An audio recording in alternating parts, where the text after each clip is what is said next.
Well, howdy, howdy, howdy. Welcome on in, everybody. I hope you're having a fantastic Thursday. This is the Fates campaign, Season 1, Episode 33, The Moon Remembers. Hope everyone is having a great day. I still don't have AC, so we're going to see how this goes. Oh, I gotta love it. But welcome in, everybody. Howdy, howdy, Max. Howdy, howdy, Cookie. Howdy, howdy, Robo. Howdy, howdy, lurkers. Don't overheat myself. I won't. Don't worry. Don't you worry, child.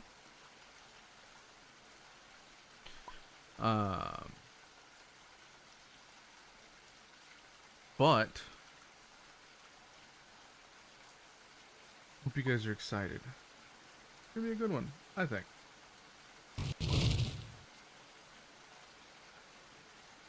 Players, howdy, howdy, howdy. Not my fault. What? Hello. Howdy, everybody. I'm not happy with you, Mitcher. What? I'm not Is it happy me? with you. Why? What did I do?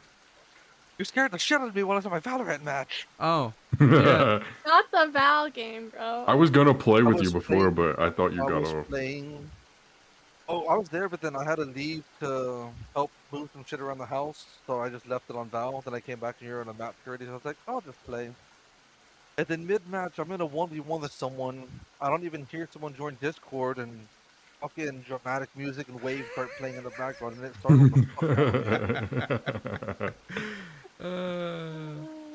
Yeah, I saw I you all by actually- yourself. Worst part is I messaged Ruben like 5 minutes ago going, I searched all my tabs that I had open to try and find this freaking rain sound. Yeah, I was like, rain. All my tabs were muted. Where was it coming from? Everywhere. But welcome in, Other than party. that, I'm good. It is session 33. Can you believe it? No. 33 sessions, goodness gracious. And we're getting close to 1 year in campaign 2. I was just looking at my notes just now. First session was September 8th of last year. Look at that. Oh, I didn't know that. I thought it We're was really almost November. a year. Honestly, the time flies Oh, yeah. when you're in a I campaign. thought it was like I thought it was like November. You guys started. I didn't know it was- Nope. September 8th, first session, an offer they can't refuse, part 1. I forget when I joined. I know it was like December. I think or late November. Yeah, I mean 52 weeks, so 52 episodes a year, but then you have some weeks off here and there. So like, yeah, December 8th, 10th Maybe session, 40-ish Echoes from the episodes. Fey Gate is when Robo... December. I was right. It is. Yeah, It yeah. is December, right? Yeah, It yeah. just I knew means it we're was due for death. Oh God, we are. the other party already covered that for us. Yeah, they did. True. We got some catching up to do. Yeah, yeah. No, Can't we're wait for good. them We're to good. get We're good. resurrected in our campaign. I think you guys are due for maybe a near death. I volunteer as tribute. What? That's not a good. I mean- That's not a good thing to hear from the DM. You just gave me cool backstory I mean, stuff, Cruz. Don't kill me. Anytime Araneth is in the battles in there, death. Yeah, What pretty do much. you mean? Pretty much. That is very If there's true. if there's ever combat, I go down at least once. Mm-hmm. Or an Arcana. Or if there's, check. yep, I was about to say, Or an Arcana Arcana check. check. See, that used to be There's a weird- Celia's job, but now that's Araneth's job, and it's great. If there's a wisdom save, I'm fucked. But that's why I'm buffing my wisdom, guys. Sure. It's never gonna be enough. Well, anyways, let's go ahead and get straight into it. Narration time. The knocking comes first. Sharp, urgent, almost desperate. You hear Artorias calling out to you. Then another knock, harder this time. Artorias continues to call out to you, Sir Silia. The silver light beneath the door flickers, not like candlelight, not like fire. Like moonlight reflected upon moving water. alive, breathing, watching. The hallway outside the room has gone quiet. Tonkai looks up from downstairs. Araneth steps into the hall. Cawpy peeks around the corner of the staircase. Even Gregor pauses in polishing a glass. Fucks all the racket. The light beneath the door brightens. For only a moment. Then darkness. A silver glow disappears. The hallway falls silent. Artorias doesn't wait. The door swings open. Inside, the room appears untouched. Mostly. Moonlight spills across the wooden floor despite the storm clouds outside. The curtains sway despite closed windows. The water within a nearby cup ripples softly, as though disturbed by an unseen breeze.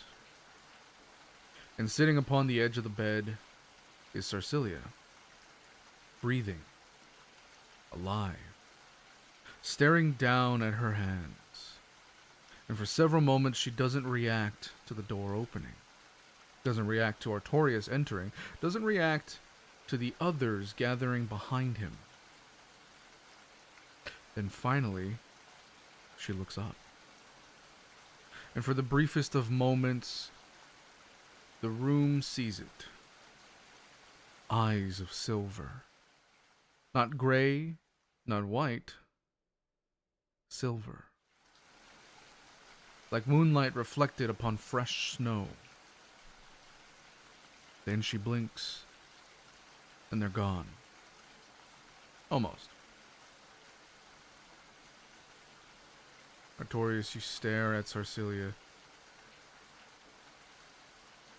And without noticing, you call out, Silia. And for the first time since Barovia, for the first time since autumn left, for the first time since Marsember bled, Silia doesn't know what to say. Because somewhere deep within her soul, something has begun to wake. And somewhere, far beyond Marsember, far beyond Cormyr, something else has noticed.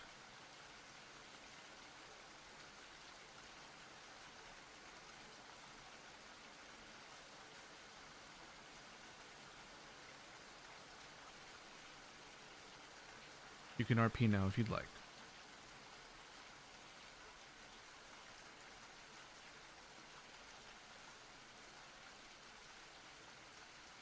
You said we all saw this, especially like the eyes. Yeah, basically, Artorias busted in. Silia's on the bed, and y'all are kind of like peeking behind him.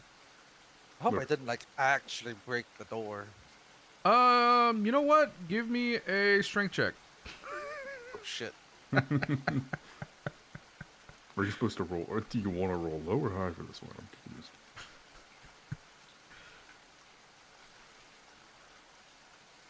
Oh, that's a natural 24, 25. Oh yeah, fucking shattered into bits. You yelled, Silia! And fucking broke it into atoms. Artorias is just gonna like slowly and cautiously approach. Are you Still okay? holding the door handle in hand. That's the door handle. Where was it supposed to be in the Really wall? hide the door handle behind me and approach. Gregor's like, who's paying for my fucking door? Before we respond, where's Sage?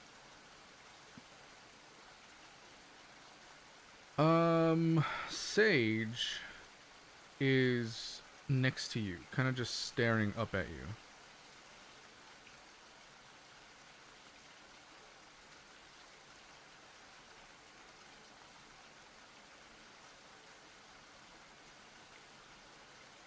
Did I feel when I felt theirs dunes kind of recognize that my god powers were waking? Did I feel like kind of the direction that it was his eyes were shifting from? No. Okay. I just felt that they were on me. Yeah. Think of it like You feel like someone's watching you. Somebody's watching me. Think of it like Shane, whenever not your Frodo puts on the ring and he just gets that feeling of sorry. Yeah. Just it's something like that basically.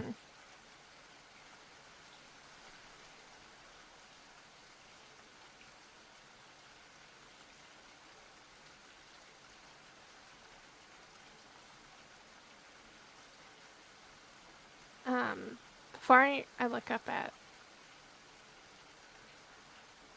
Artorias, I'm gonna look at Sage. Does her eyes tell me anything? Does she say anything? Make an insight check. Why do I do this to myself?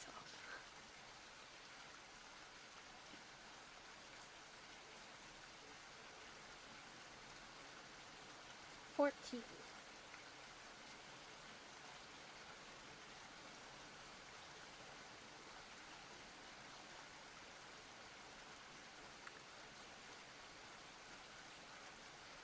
You see concern and surprise.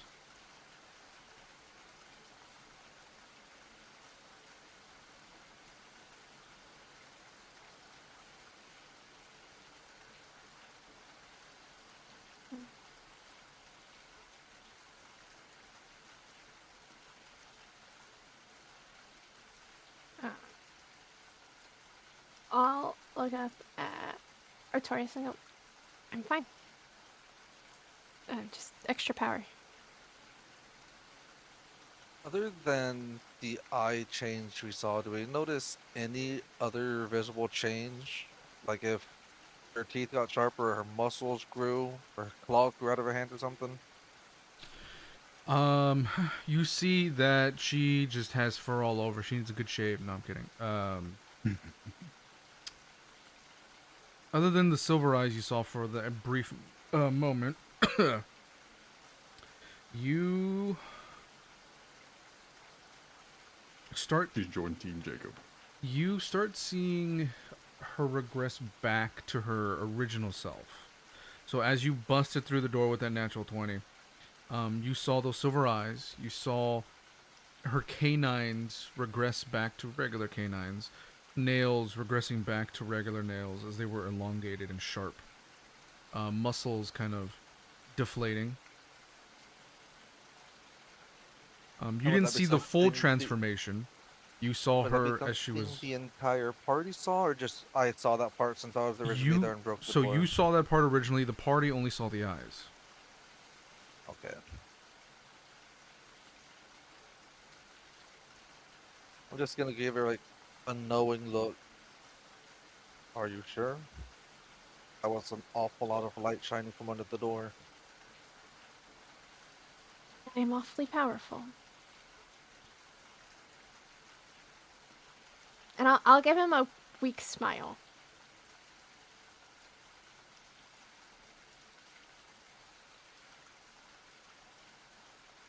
What'd you do to my door? As I'm gonna glance past him. He's just gonna like awkwardly shake, like scratch his head, and just kind of yell down the stairs. Hey Gregor, how much is it to replace a door? Is it the nice door or is it the shitty door? I'm just gonna stare at the handle in my hand. I don't know. It's a shitty handle. It's They shitty to save rather money. shitty. Oh, it's copper. It's fine. I'll replace it. Again, Especially, like, sorry. Wait. past- Do you remember if the handle was shitty or nice? Does the handle look shitty or nice in my hand? The handle looks shitty. It's pretty shitty. Oh fuck! That was the nice door.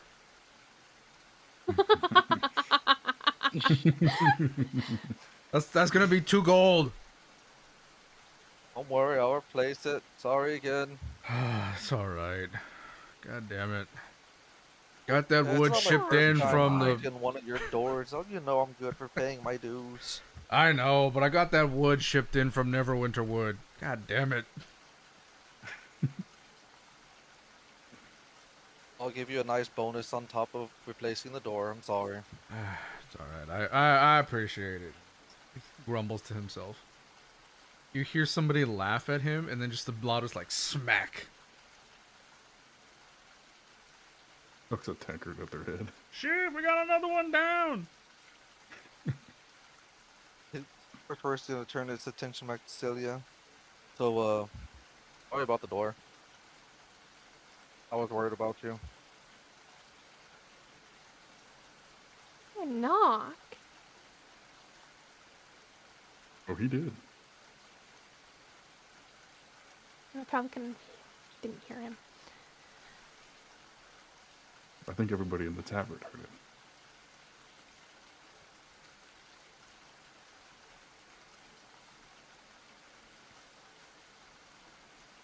Well, she's gonna just awkwardly hand her the door handle. You keep this though. I'll just like It's when you place it in my when you place it in my hand, I'll just like awkwardly leave my arm out in front of me with like it in my hand and just go, okay.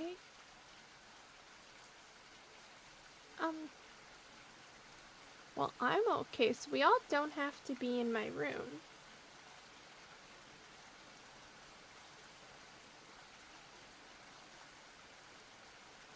And everyone's like crowded at the door, right? Yeah, Tonkai's like everyone's like crowded around. Tonkai's like crazy in the doorway, and, like everyone's like over his like shoulders and stuff.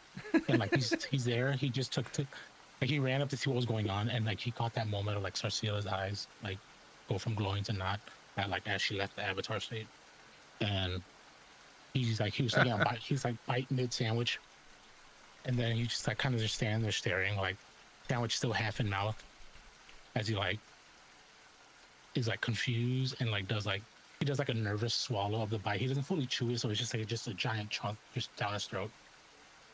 And then without knowing it, he just like subconscious, he just casts mage armor on himself.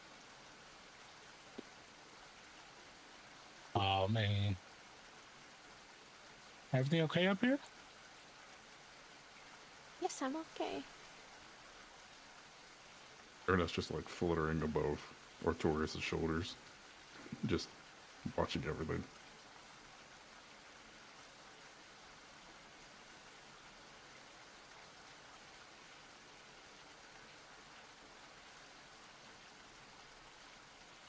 It's actually kind of good. Everyone awkwardly is gathered, as we do have some stuff to discuss before everyone turns in for the night.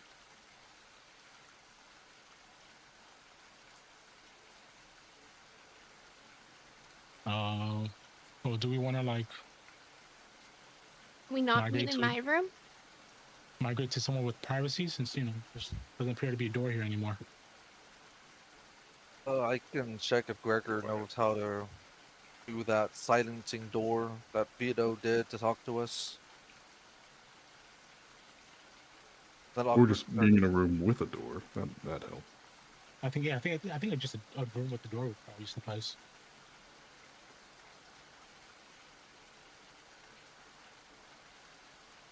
Well, who has the biggest room out of all of us? I want it to be Cawpy. I also wanted to be Cawpy. Cawpy does you know what, I indeed think- have the biggest room, yes.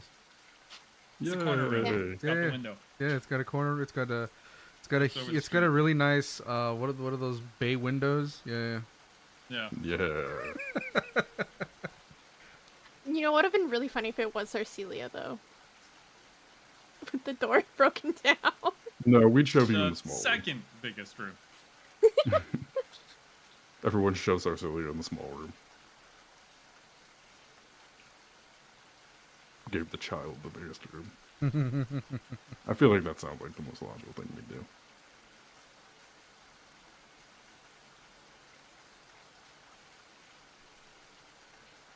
So you all head to Cawpy's room. Yay. Put the Tonkai walks into Cawpy's room and expects starts to like instinctively duck, expecting like low ceilings, and he's like, "Wait, what?"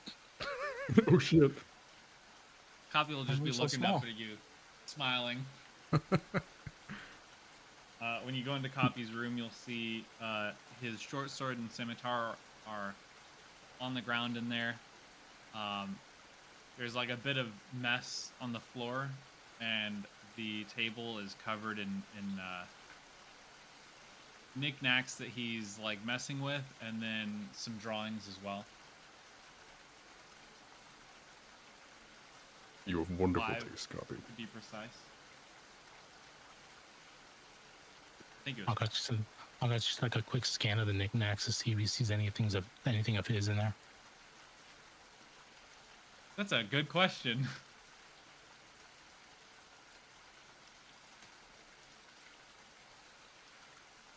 Well, you know what? Cawpy, let's have you roll sleight of hand. Nat 20. Never mind. And that's for 31. Well, I think it's close with my -3. No, my 3. 3.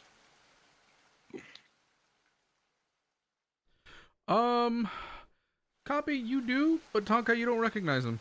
They're kind of buried. You see some really pretty knickknacks. You know, there's something that looks almost like a pearl, but it's not. You see some rings. None of the family rings, but just like rings with some minor jewels in them. Not sure what they are. You'd probably have to get them appraised. Gotta wonder how he got him off somebody's finger. Speaking of which, oh, Cawpy, do you still have that key you won from the festival? I believe I could identify it now. Yeah, I got a key. Yeah, from the festival, remember? I tried to identify it, but I didn't roll high enough. That was from The Dagger festival Throwing game? Yes, I think. I don't think pretty I sure it was put there, that though. down in my thing. On my inventory. Well, However, because you gave it to me, I Arcana checked it, okay. and then did I you gave it keep back or to do you. I still have No, I okay, gave it back to then you. I will hand you that key. Hell yeah. And I hope Vento has it. Wait, key for what?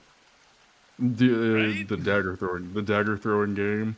I tried Arcana checking the key, and I was able to determine it's magical, but nothing else. I'm gonna have to look at my DM notes later for that because I don't remember. You said it was I'll, magical, and then that was all I knew. Yeah. I'll hand the key over to Araneth though, like just for keeping for now. Okay. Do that whenever. When I head to bed, I'll cast Identify. Celia's gonna walk in last with Sage. I'm just holding her, kind of.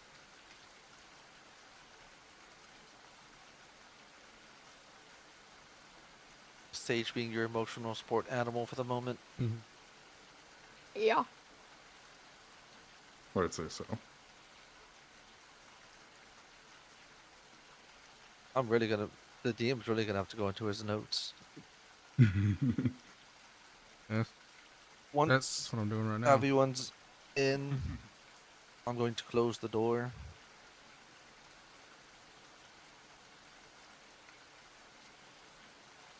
As soon after you close the door and Silia in there, Araneth will kind of look over at Silia and in a very mostly concerned but slightly curious tone, he'll be like,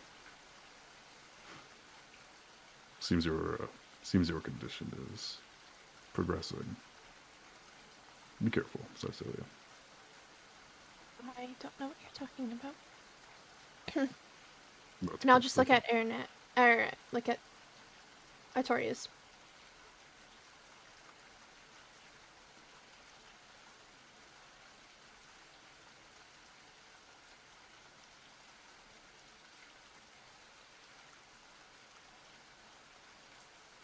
So before, I'm just gonna give you a disappointed look. Someone wandered from where they were supposed to and got knocked out. Me and Cawpy shared a vision.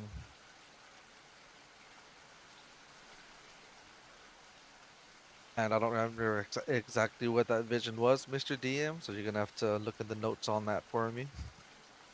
That's Cawpy remembers it more than I do. Bro, I you know how remember many a sessions bell. ago that was? I Cawpy will remember a go bell. over to the desk where his drawings were, and he'll like gather up the papers, and he'll bring the papers over to the group, and he'll like kind of extend both his arms up in the air, kind of like holding either side of the papers and just kind of like presenting them up above for everyone to be able to see them.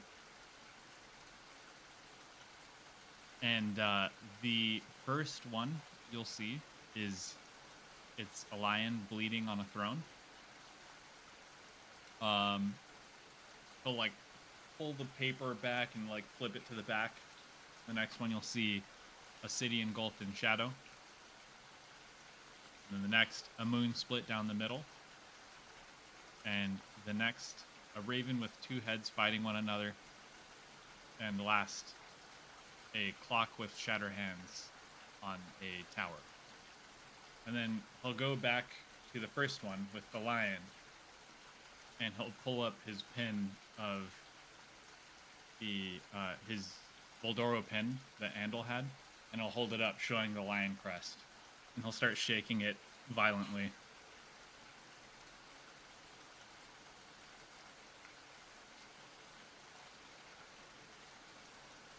So Araneth will kind of look at it all and try to piece together what you're saying. And be like, you're saying there's a vision you shared. The Raven Queen warned you of the coming attack, and it came true.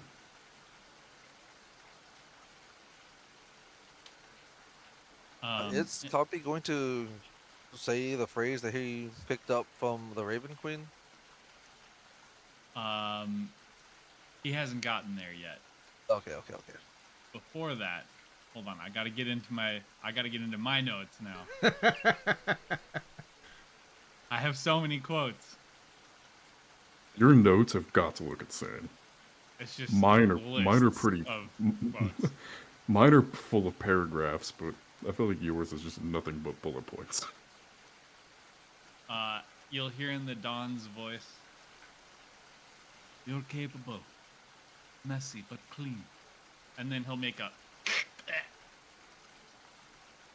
as to communicate what he thinks is gonna happen. And Wait, what did you say is the Don? You're capable, messy but clean. Oh, I just had to use his voice. I have very few quotes from the Don. Okay. Down.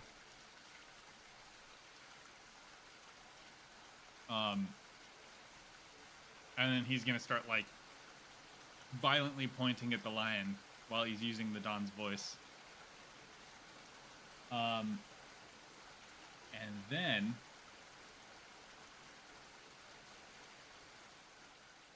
you'll hear in the Raven Queen's voice, "War comes. Many will cross. Some who should live will die.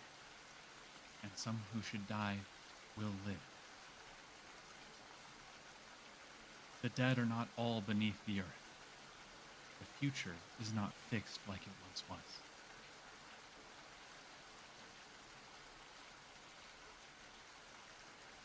And then he'll just kind of like before anything else happens, because that is the first time that, other than Artorias and Cawpy, anybody else has heard the Raven Queen's actual voice. So I need everybody who has never heard her voice before to roll a wisdom save.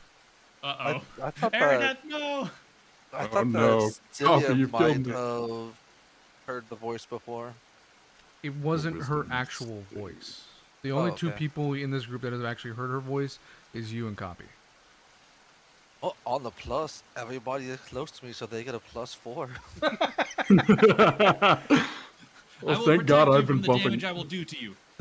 Thank God I've been buffing my fucking wisdom, or I did. Okay, let's see if I get it. 21 plus his 4 is a 25 save. I got the same 25. 20 plus 23. 15 plus 6 plus 4, right? This is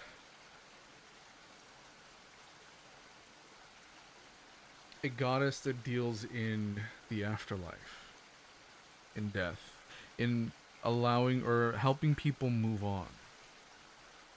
This is also the voice of a goddess, a voice that only her followers are entitled to hear.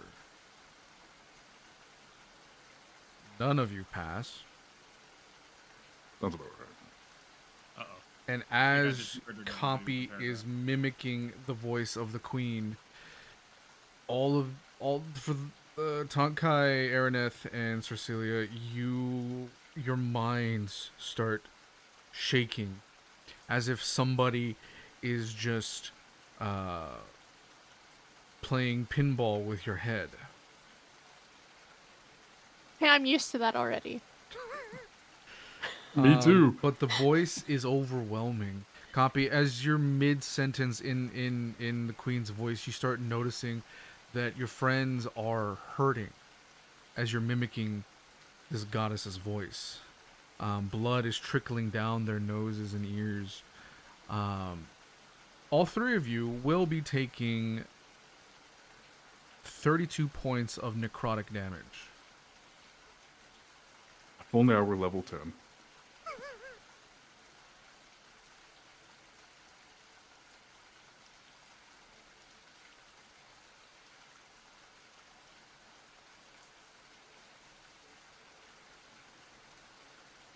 That hurt.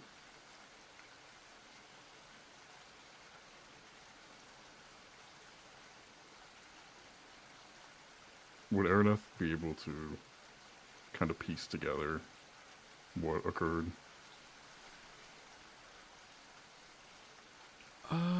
Yes. I don't think so, because you don't have the context that he was using the Matron of Raven's voice. You heard him in a voice, and that voice started to hurt, but you don't understand whose voice that is. Cawpy does. So with the context of you, Cawpy, speaking using her voice, seeing your friends get hurt, you could surmise that, oh shit, they can't hear her actual voice. It'll hurt them. But Artorias can hear it. Yeah, as you see those three get hurt, you look to Artorias and he's fine. Damn it. As like Cawpy sees everyone start writhing in pain, he'll kind of throw his hands up really quick and freeze, and he'll just sit there for a good 5 seconds, and you'll just see his eyes darting back and forth. Will he have been able to get out all those words? Or I'm assuming... So I don't think we would have been able to understand what they were Yeah. saying if our head was a ping pong. No, Yeah, you would not that's have. what- You would not that's have what I'm understood. figuring, okay. Yeah. I Okay. probably would have stopped part way through. I wouldn't have gotten to the end of that. Yeah. But when he That makes noticed it, he would have tested it a couple times, and, everyone I'm not gonna have him roll again for each one, but yeah. So yeah. it's That's it's kinda an how it accumulated went over the 32 course of the points. thing. Yeah, but yeah, you test and go Cawpy, stop it. or cut. Sid Man, you comes will over and flop. slaps him. Some who should live. Alright, fuck. If you do that again, Cawpy. Question, DM. Would Sure. I've been able to figure out that that's the Raven Queens, knowing the history with the Raven Queen and Artorias? And I've heard her her non-follower voice. Make a religion check. Okay. We're great at those, yeah. 19?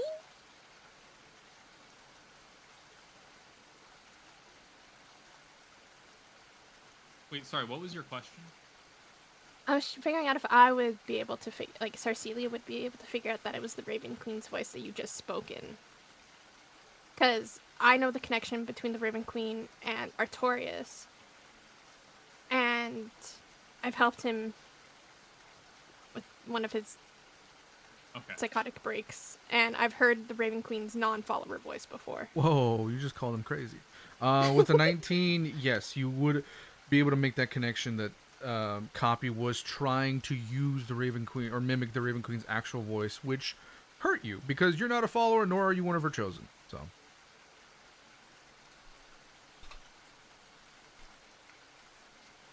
Okay.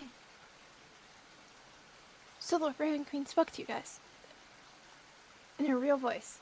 And I'm gonna like rub the sides of my head.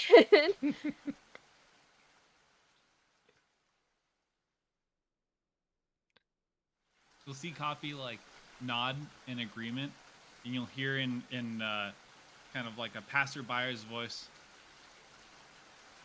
and then another person's voice, she said, and then he'll get ready to start speaking again in her voice.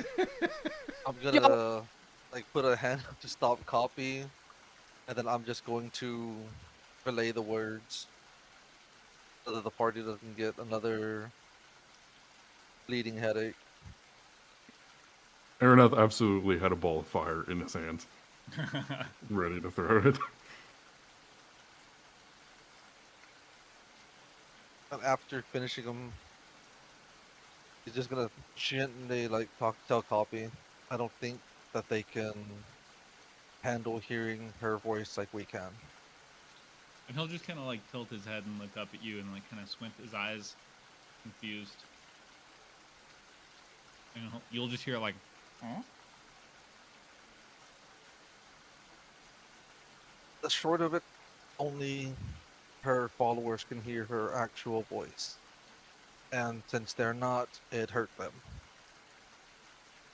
And then he'll like look down at himself and then look back up at you and then point to himself and, huh?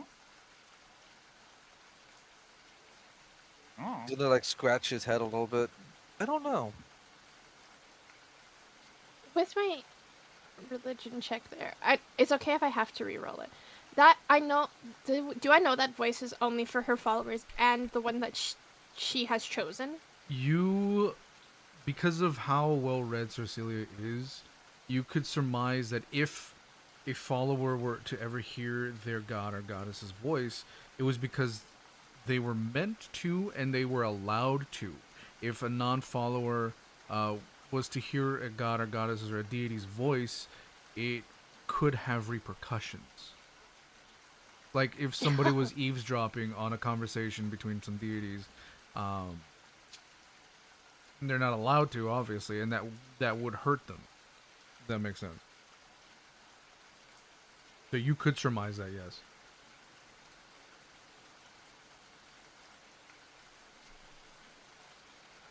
Okay.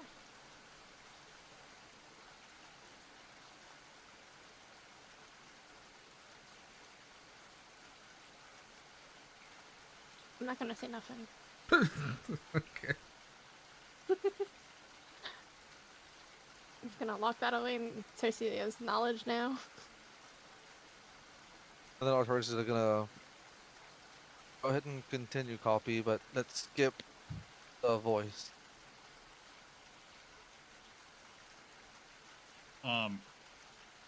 Cawpy's gonna look down at him and he's gonna kind of like poke his fingers together and kind of like fidget, kind of circling his fingers around each other, and then he's gonna look up at you and he's gonna just like throw his hands up and kind of give you like a shrug, like, I don't know what to do.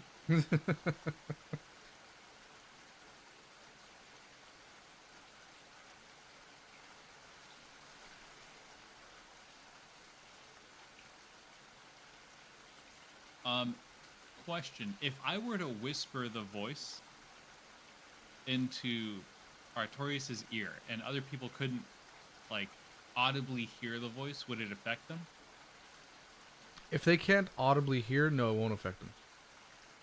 Okay, then Cawpy's gonna go and grab Artorias' hand, and he's gonna like put his hand up like a stop signal to everybody else, and he's gonna drag Artorias across his massive room to the corner. He's gonna climb up on your shoulder and kind of like start whispering in your ear, and you'll hear him whisper the same words, but Roll and still in the sleight of Raven hand Queen's and voice. stealth. Actually, just stealth.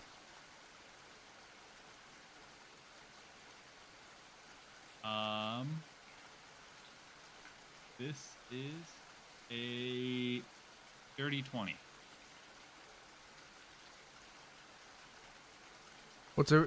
Does anybody's passive perception reach 20? Nope. Negative. Mine does. No. Okay. Then nobody hears Yeah. the conversation. I Very almost fucking rolled pretty low on that too. So I was like, oh shit. Yeah. I have decently high passive perceptions. I was very nervous. And after he whispers all of it to you, he's gonna point at you and kind of like make a like talking gesture with his hand. Kind of like clasping his thumb and his fingers all together, doing a little duckbill with his hand, and kind of instructing you to say it. First, I just give him a little nod.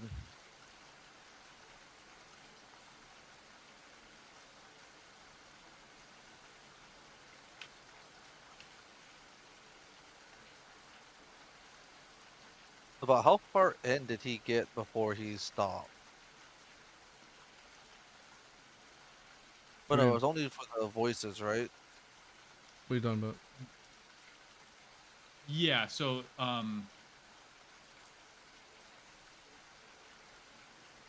I didn't speak about the vision. I only showed the vision, so they've seen the pictures of the vision, and you've seen the vision, and then just basically all of the spoken parts. Yeah.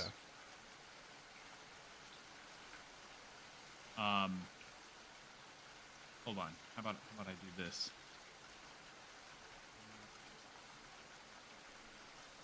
Sorry, it's gonna take me a second. All good.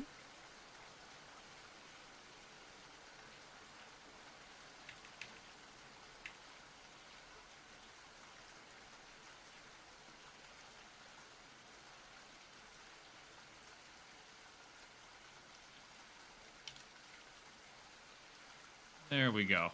I clarified what are the spoken parts. So I probably would have gotten like through the first couple lines. It's probably best to just go over them again.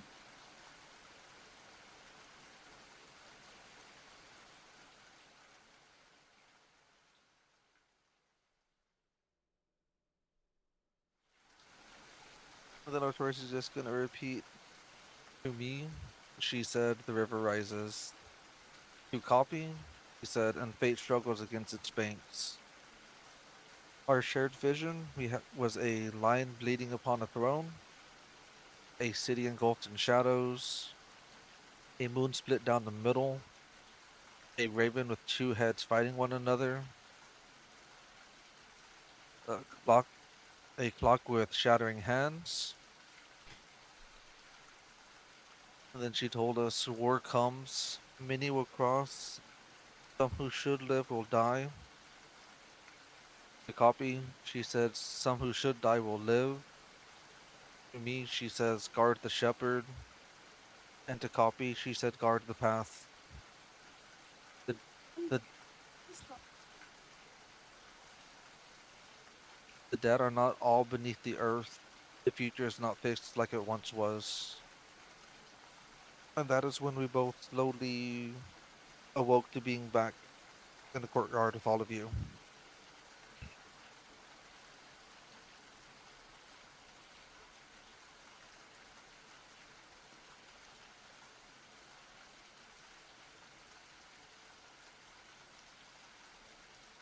There was the end of that was fate is not. What was it? The fate is not. The future is not fixed like it once was. The future is not fixed like it once was. Okay. I guess Araneth won't say anything, but he will, at the very last part of it, where he's like, the dead are not all beneath the earth, and the future is not fixed like it once was. He will, you might see him perk up at that part, but he won't say anything. I'm gonna guess if anyone wants to notice that, they're gonna have to roll to see that subtle enthusiasm. Not quite enthusiasm. Or like It's the something little alright. perk up. It's something alright.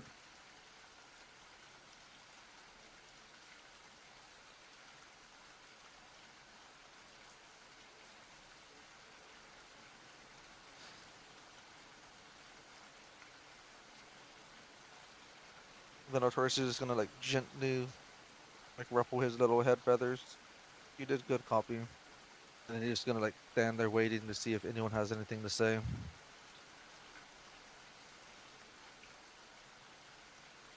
Cawpy will like look up at you and like give a smile, and then he'll kind of go over to the wall and start like pinning the pictures to the wall.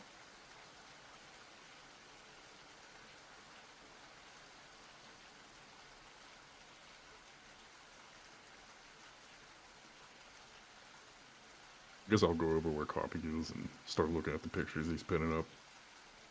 And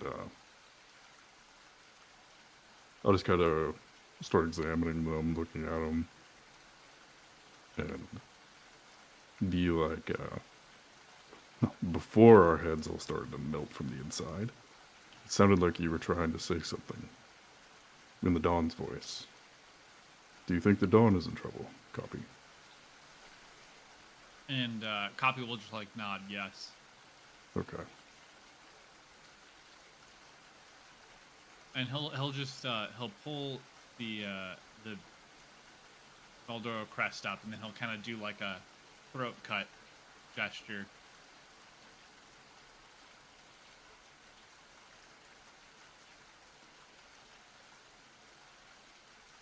Well, Cawpy,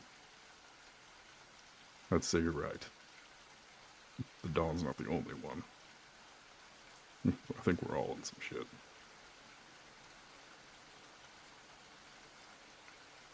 Then he'll just go back to looking at everything. Then Artorias is gonna address the party again. Do you think I should have Cawpy make a copy of all of these and deliver it to the Dawn as a possible warning about a vision we had?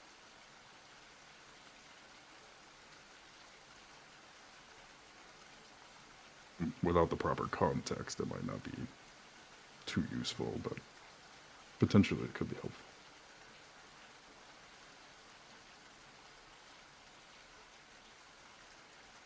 Just don't go using that voice to the Dawn. Alright, Cawpy. He'll just like look at you, kind of like not really sure, but then he'll just kind of agree and nod his head. And I'll reach up and I'm gonna grab the picture of a city engulfed in shadow, and I'm gonna like kind of bring it around to everyone and see if they like recognize the city, or if it like looks familiar to anybody. Do we recognize the city, beautiful DM? It's like, would any of us recognize the city? I guess it depends on Cawpy's childlike art skills. Yeah. What did you roll for that one? I can't remember. Let me check. I have them written down. I rolled high on all of these, actually. So, that one was a 20, dirty 20. I'll be right back.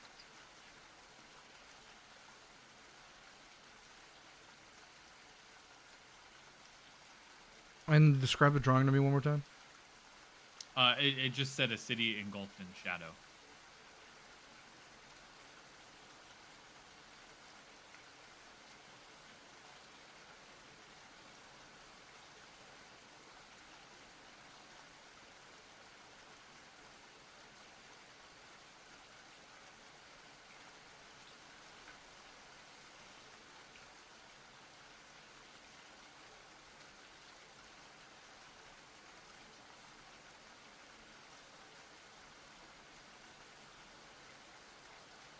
I am looking through my notes. 1 second.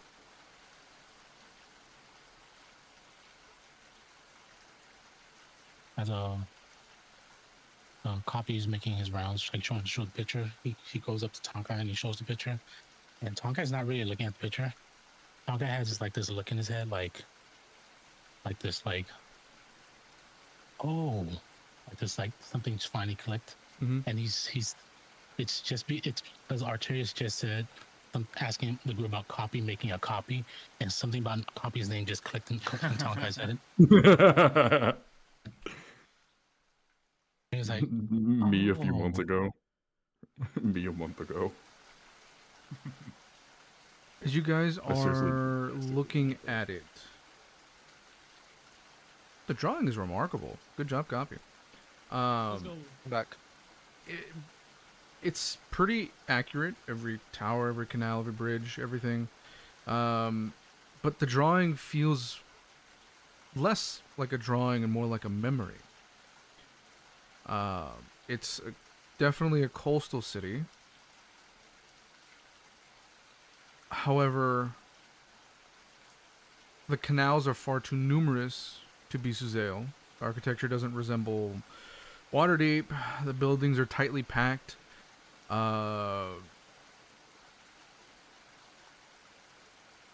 It looks Cormyrean, but it's not Marsember, it's not Suzale. There's something that feels wrong about it. Not architecturally speaking, but historically speaking. Some of the buildings in the drawing look centuries older than the ones surrounding them.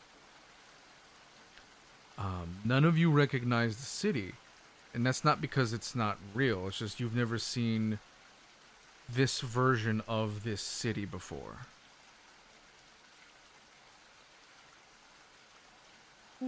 Adding another layer to the mystery. When Yeah, upside Araneth down. looks at it, you said it. Never mind. You said it looks Cormyrean, right? Yeah. Okay, never mind. Then. I I wondered if will I also could tell add, if it's there or it's not. probably because you've never seen this city before. You haven't been there yet. Could it be the city we're going to? Oh. Ruben. The city engulfed in shadow. Ever. Alright, Araneth will see it. He's obviously not going to recognize the city, but he'll look at it and he's like, well, if none of us recognize this city, and it was given to us, or it was given to you in a vision from a deity, it's likely something we are going to cross paths with in the future. Probably near future. And, well, the only place I know that we're going next is Tazir, so that's the only place I could guess. I'm more concerned about the whole engulfed in shadow part.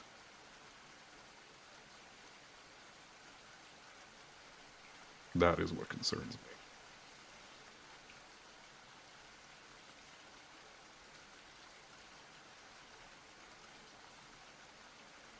I can only think of two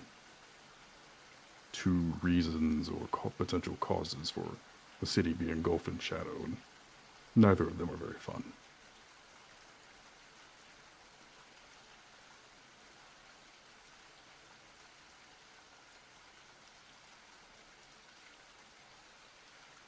When you say Tazir, Cawpy will kind of like look down for a second, and then he'll look back up, and in Andel's voice, you'll hear, "Home."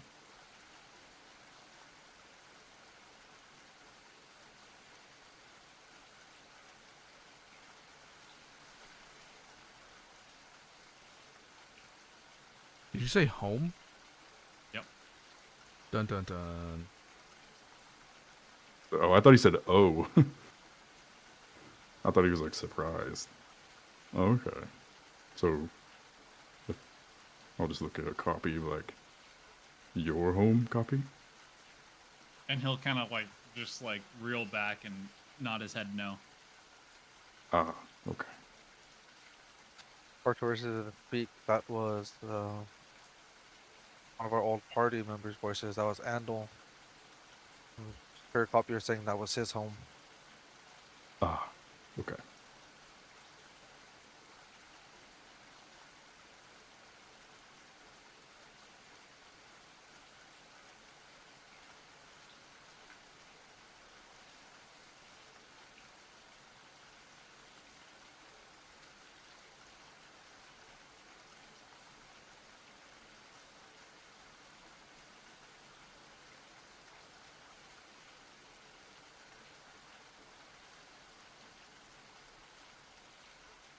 From there, Cawpy will kind of take the picture of the city back to the wall and pin it back up, and then he'll reach up and he'll grab like a drawing that it looks rough. It's more difficult to see what it is, and he'll like pull it off the wall and he'll bring it over to Artorias and kind of like show it to Artorias, and then he'll point to Silia.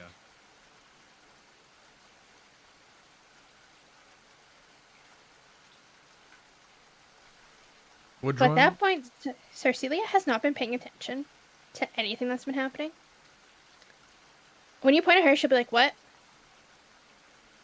And he'll like, when you like say what, he'll like quickly stand upright and he'll like put both his hands behind his back, hiding the picture. And then he'll like kind of look up at Artorias through the corner of his eye. Kind of being like completely stiff and upright.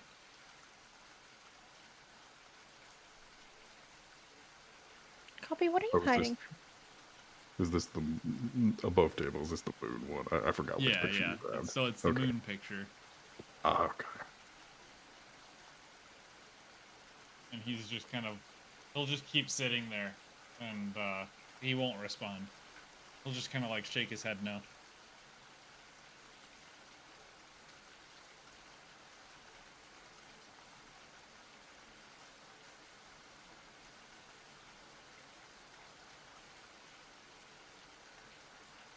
Artorias is just kind of, because she just barely tuned in to what was going on around her again. Yeah. Hehe. Artorias is just gonna give her like another very disappointing look. I said we had something important to discuss, and you're barely tuning back in now. The moon? Or the moon? Nope, that's not what she said, sorry. The matron of Ravens gave you two a joint message. Gloom, doom, we think it involves the dawn. Now he's hiding something from me.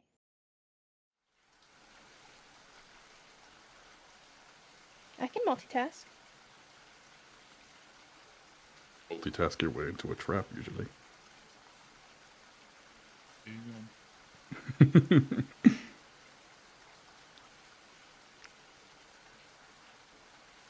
He's gonna just look at Cawpy. It's okay if she sees it's Cawpy. But it's okay if you don't want to show it. When you say that it's okay that she sees it, he'll kind of he'll like kind of walk between you and Silia and turn to you so she can only see his back, and then you'll see like the front side of him, his face turn into her face when she's kind of like transforming, and he'll have like sharp teeth come down and his eyes will start to glow, and he'll kind of throw his arms up and be like and then like transform back really quick.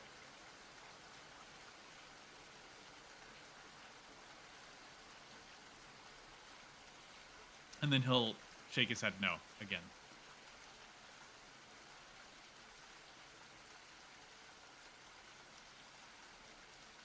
So you don't show the drawing? No. Okay.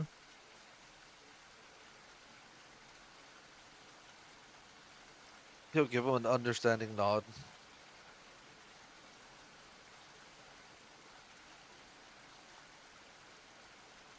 And then he'll just kind of like peek back at Silia like over his shoulder and kind of like keep the drawing crumpled up to himself.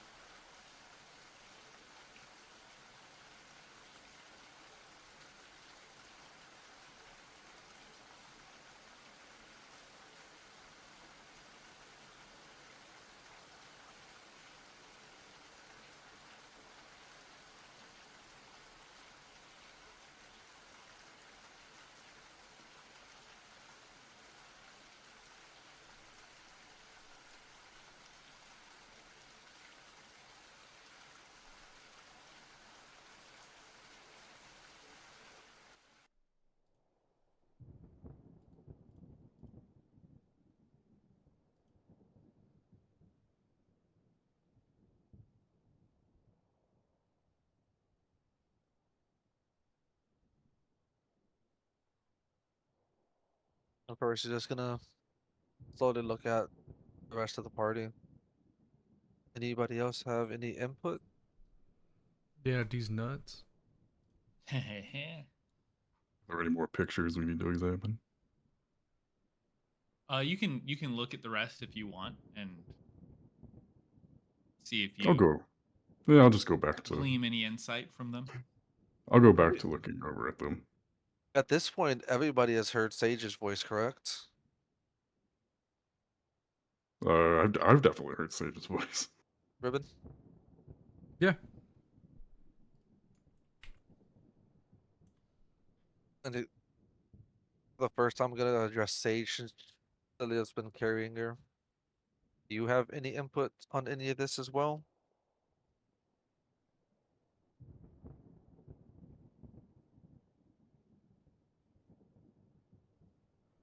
I might.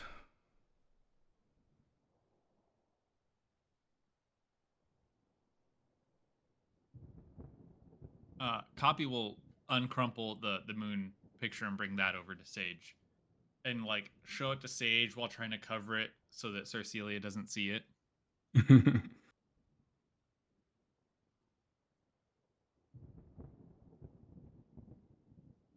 DM, what do I see? Because I'm looking through Sage's eyes. Oh my god! Yeah, that's what that's why I kept muting because we were messaging back and forth.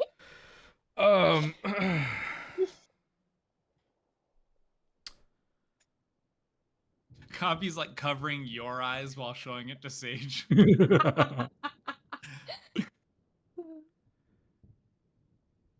Sage freezes as she stares at the drawing of the moon. You freezes and a heartbeat goes by, then two, and you see her ears kind of slowly flatten. Tail stops moving, her pupils narrow. She doesn't blink. Room is silent. After another moment, without taking her eyes off the drawing, she says, "Cawpy, you drew this. This is from your matron. Yes?" I'll give a quick nod. She's gonna place a paw on the drawing.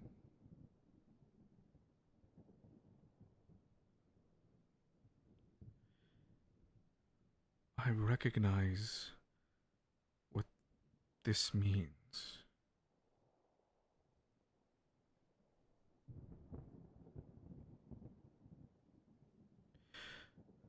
The moon does not break unless something impossible happened.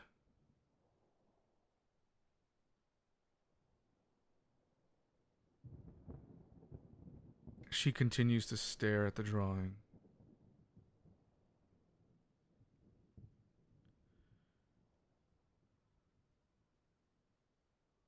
This has never happened before.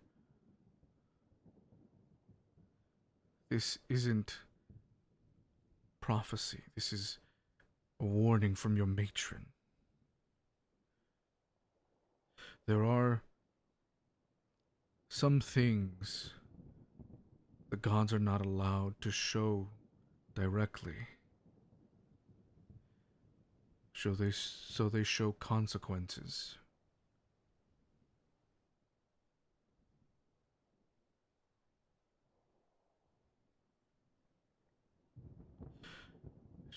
Sage is going to look back at Silia. She kicks you out, essentially.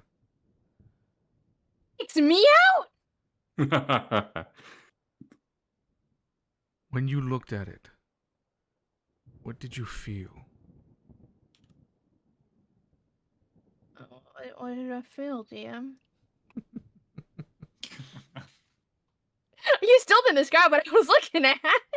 Well, you were looking at a moon being split down the middle.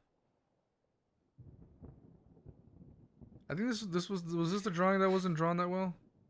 Yeah, this is the one that was like, it was a 12. Yeah. Everything else was like 17 and up. Yeah. It's a child's drawing. But you... The moon's split in half. Maybe Yeah. it's a cookie. Maybe it's a moon. Who knows? Yeah. Who knows? But it does invoke emotion within you, Silia. You feel terrified. You feel nauseous.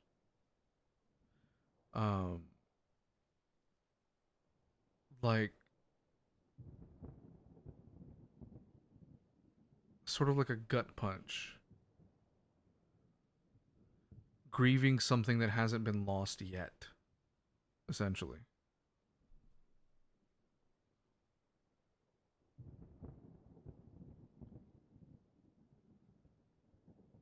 Okay. If you relay that to Sage,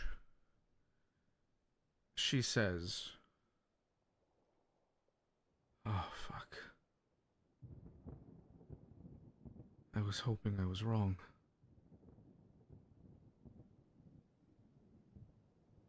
Why? If the drawing is true, if their matron of ravens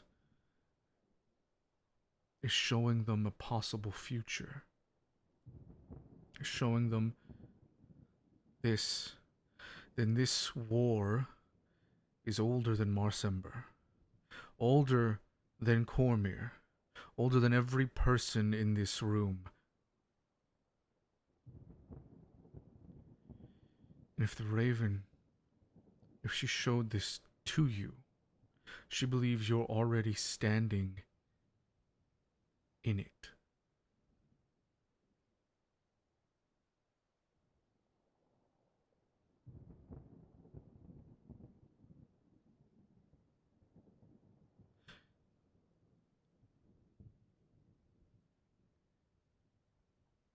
This war is not the war of the families. This is something greater.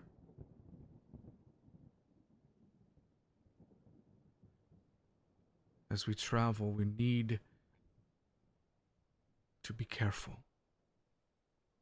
Silia, you need to be careful. No more wandering off.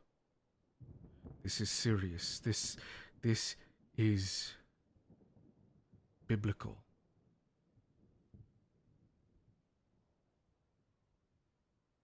Not even meaning to Artorias, just kind of mutter himself to himself. Who the fuck is a shepherd I'm supposed to protect?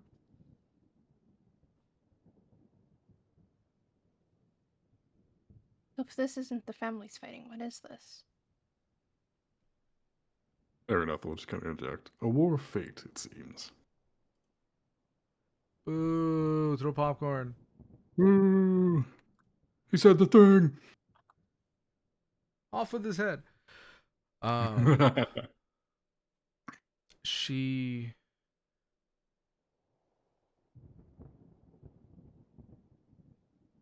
is looking at you, at the drawing, at the entire party. I don't know. But I'm going to find out. I'm going to get straight answers this time. Not just for you, but for me. And she disappears. Wait, I had questions. Yeah, well, so does she. I think we all do. There's always more questions than answers in these situations. That's what keeps it exciting.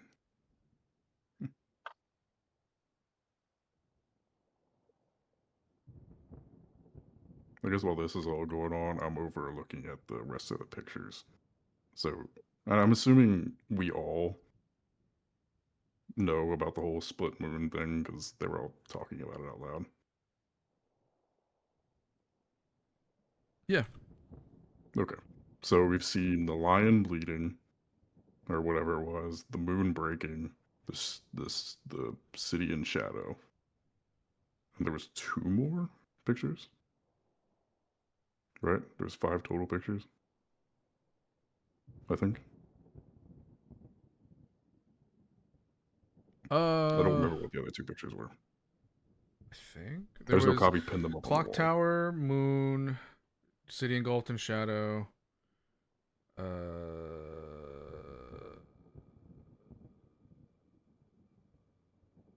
The moon split down the middle. Yeah, A it's not raven this. with two heads fighting one another. There it is, the raven with Clock two with heads. shattered Yeah, hands. yeah, yeah. Oh, okay, those are the two I forgot. The Raven with two heads fighting, and then the clock with shattered hands. The good old So friend I'll- Cawpy sent me the vision. Nice. So I guess after that, I'll go over to the other ones, and I'll start with the clock with shattered hands. Okay. And I'll, start examining it, and do I need to roll for it? Because, I mean, what I'm thinking is, Araneth will look at it, and he'll point to the clock with broken hands, and he'll just start a broken clock. Time is the warning was about mentioned the future no longer being fixed. Right. There's a broken clock. I believe that's probably tied to that warning. The threads of fate seem a little strewn right now. Probably. Well, actually, I don't know. I was going to say that also kind of leads to Cawpy and his whole things, but I don't know if the party is actually aware of what that actually is. Right. I'm trying to figure out Oh. what you should roll for that. I was gonna say I was just assume it's investigation maybe, but I have no idea. Or insight maybe. Arcana. Oh boy. Let's go. You know what? You're It being. means you're gonna die. It means I'm gonna die. Yes, basically. Near Alright. death experience incoming. I was just about to say he's Already being taken nice to me, and then I 32 remembered. I was just about to say, oh, you're being nice to me, Cruz. I'm like, wait a minute. No, he's not. You're being nice. Question mark. Okay. Oh, See what you're why am rolling. I getting a phone call?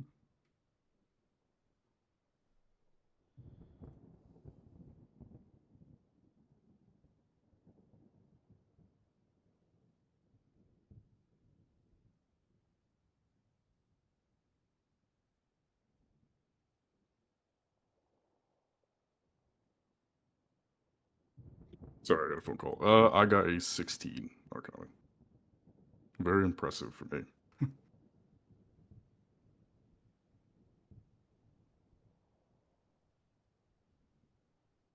You rolled a what? 16. 16. Okay. Yeah, Arcana.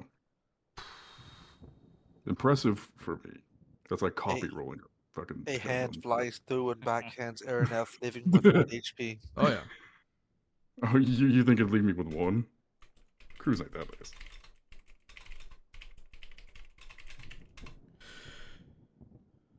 You Take 30 damage. The shattered hands on the drawing disturb you more than the clock itself.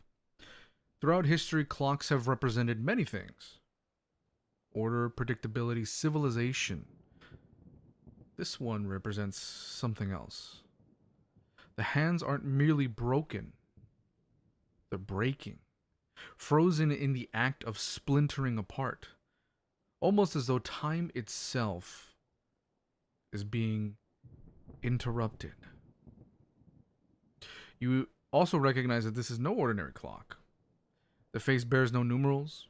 Instead, the edge is marked by strange symbols representing celestial cycles rather than hours. The design is ancient, older than modern Cormyr.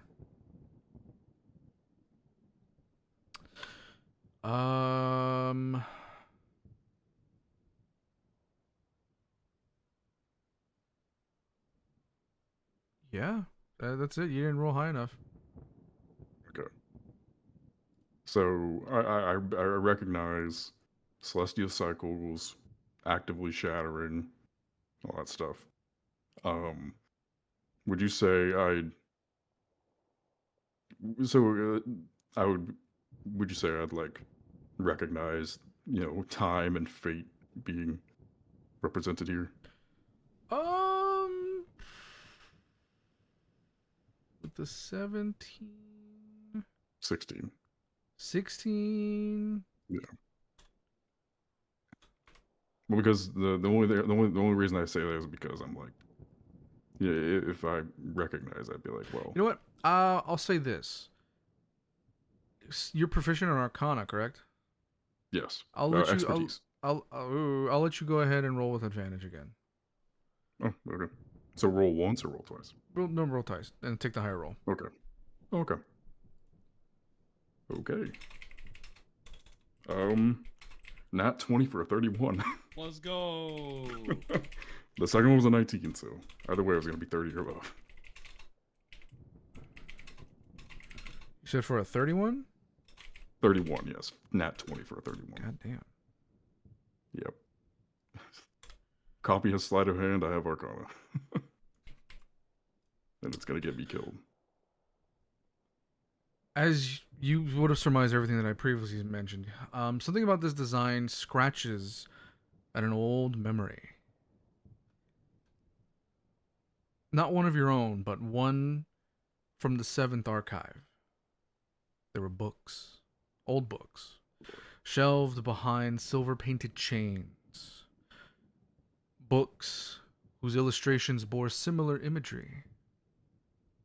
You were never permitted to read them, but while cataloging nearby shelves, you would catch glimpses. Broken circles, fractured astronomical diagrams, a clock whose hands pointed in impossible directions.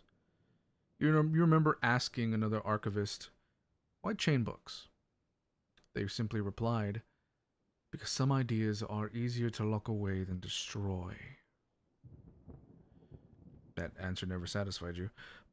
You also, as you continue to study this, because you did get a natural 20 with a 31, so you get everything, something strange happens. Your eyes begin following the broken hands, slowly, without realizing it, until you blink. The hands have moved only slightly, and only for you. No one else sees it. They now point toward two symbols etched around the edge of the clock.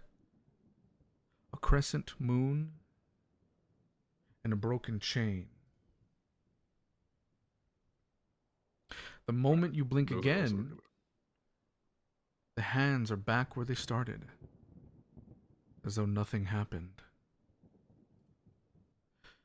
You instinctively know one thing. The drawing is not magical. The vision was, whatever Cawpy and Artorias witnessed. He drew it perfectly. Almost too perfectly.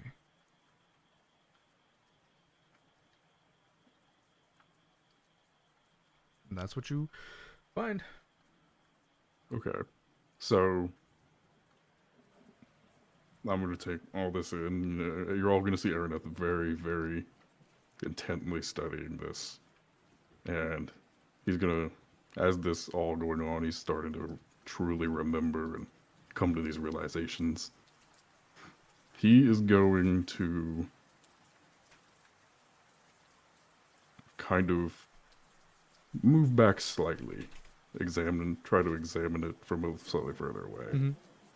And he is going to quickly look, not fully pull out, but he's going to put his hand, basically, on the book that he, no, on a book. I don't think, some of you may have seen him read it before, but he's going to put his hand on a book. He's going to look at it for a sec. He's going to look back at it. And he's going to internalize the symbols he saw and the memories.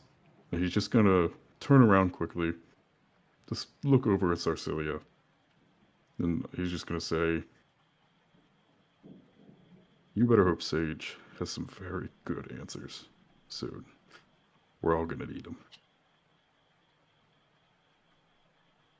And he's just going to look back down at his book and for a second, and then he's just going to go and try studying the other picture.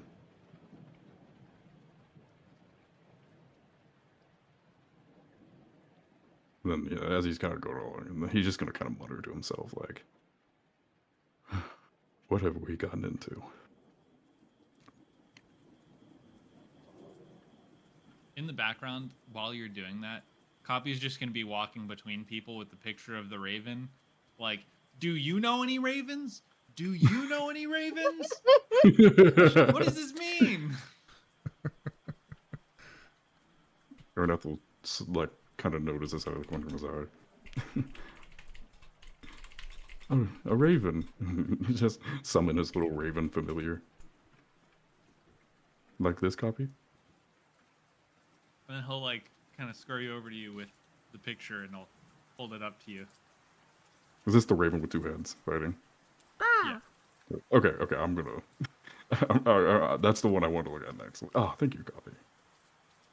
No. Just set my little raven familiar down on the table and just have him chill there for a sec. And then I'll just start examining that the raven one.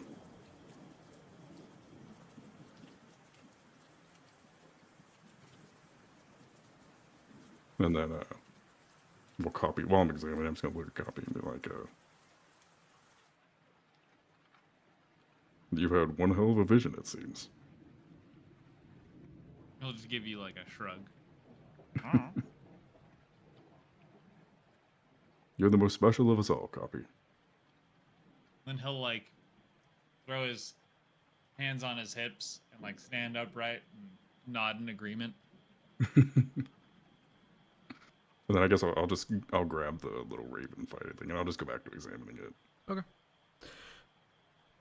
All right.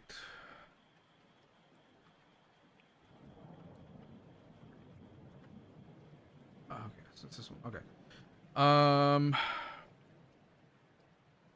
gonna allow you to choose between religion, history, and arcana. Religion, history, arcana. Yeah.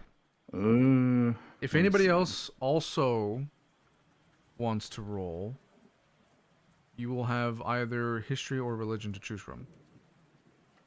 History, religion, arcana. I mean, I'm also good at history. I mean, arcana's the safest bet, but I mean, I could have... Would I be able to do one then the other, depending, or only one? Only one. Only one, okay. If it is Well, if it then- is arcana, you can roll with advantage. Oh, okay. Well, then And what- I'll just go with arcana then. What are we rolling for? The 2-headed raven picture? Yeah. Yeah. Okay. What were the other 2 Mm. choices? History and history? or religion. Yeah, religion and history. My religion's meh, but I have proficiency in history as well. But I might as well go with arcana. Yeah, I'm gonna go history because I've got a little proficiency in it.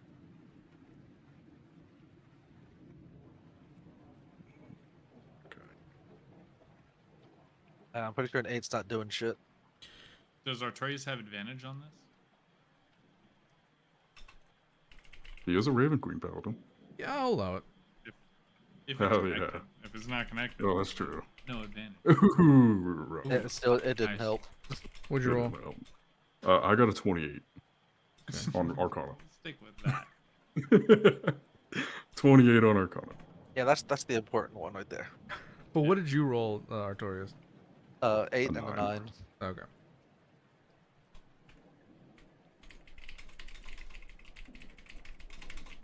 After I'm imagining like Artorias kind of looking at it, trying to examine it, look at it, and he's gonna like. I'm assuming Araneth will like notice he's not really noticing anything, and I'll just look up at Artorias. If you ever want to learn more, about the Raven Queen or history, I'd love to teach you.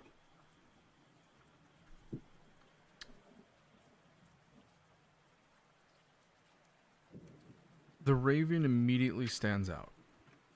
Not because it has 2 heads, but because ravens almost universally symbolize death, memory, messages, oaths, and the passage between life and death. 2 heads is wrong. Not monstrous, but it is intentional. You do remember reading about ancient empires that occasionally depicted animals with multiple heads. Never because the creature literally existed, it represented one being forced to look in 2 directions. Past and future. Life and death. Duty and desire. The symbolism changes from culture to culture, but the idea remains consistent. Suddenly, a memory surfaces. The seventh archive, a faded tapestry. Most visitors ignored it, but archivists like yourself didn't. It depicted a raven with two heads perched upon a broken crown. Beneath it were words in an ancient dialect. He had spent nearly a month translating them, and the final translation read, as you remember it, "When one truth becomes two, both begin to starve." At the time, you didn't understand it, but now, looking at Cawpy's drawing,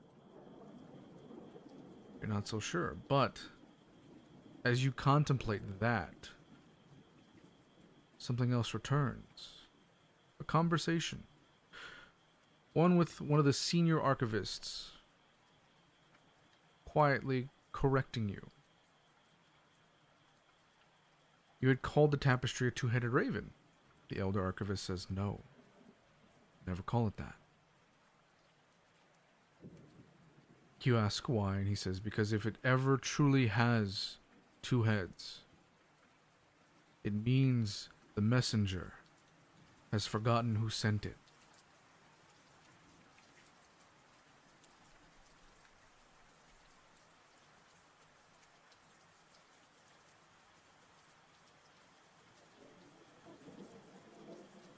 Okay.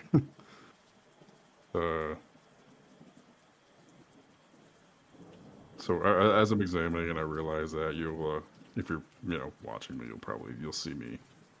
You'll see me kind of get deep in thought, reminiscing, remembering, and then you'll see the realization come, and then I'll repeat that last line about if they ever say the raven has two heads, and they forgot the messenger. They forgot they forgot who sent it. That's what it was. You say that out And I'll loud? just kind of, yeah, not loudly, but quietly, enough for everyone to hear. Maybe quietly, but everyone probably heard it. Yeah, I'll repeat that last part about they forgot who sent it part. If it ever has two heads, they forgot who sent it.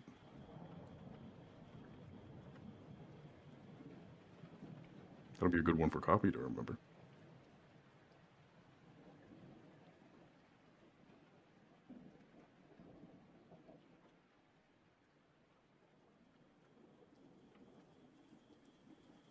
And then after I say that, I'll look up. I assume everyone heard it, and I'll just kind of acknowledge and be like, whatever the Raven Queen told you guys, she's preparing us for something crazy. Wait.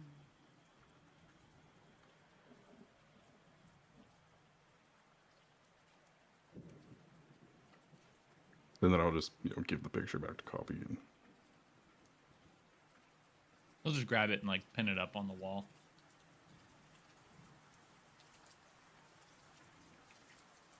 And then he'll just kind of sit there, like kind of with his hand under his chin, kind of just examining the pictures, sitting there idly.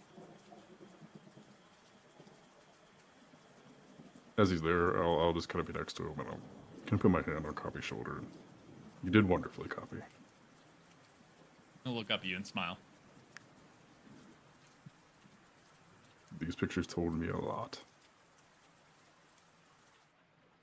When you say that, his eyes will kind of go like wide, like, wow.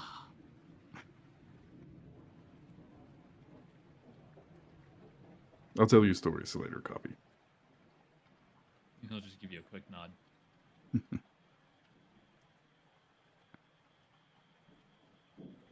And I'll just kind of look over at Artorias and be like, is there anything else important you had to share, Artorias?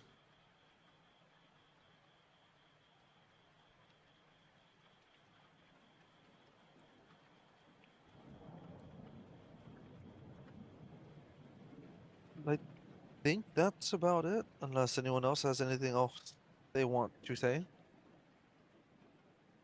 As a matter of fact, I do. While everybody's here, it is very important. I believe it is very important you all understand the dangers we are up against. With everything I found from the bakery and among the victims of the attack. And As he's everything we found over talking, the door. I'm going to look at Silia and nudge her to make sure she's paying attention and she's actually here with us. I'm gonna push you back because like I've been, ever since Sage left, I've been locked in. Oh, so it's Sage's fault is what you're saying. I was yapping with Sage. We discussed this. Hey, they don't know Always that. blaming Sage. I mean, what? We weren't yapping. What? Anyways. Always blaming Sage. I know. Yeah, I'll be like, everything I found at the bakery and among the victims of the attack and everything we heard from the Dawn and now everything you've enlightened us about your vision. It's very clear that this is no mere mob war. And while I don't know everything about gods and whatever the hell else we're looking at, I know quite a bit of what I'm seeing. And hopefully Sage comes back with some very good answers. But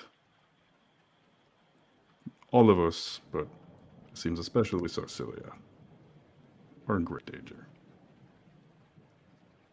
And then I'll pull out what I have left of that bomb from the bakery, and we're like, so I know you've all seen this.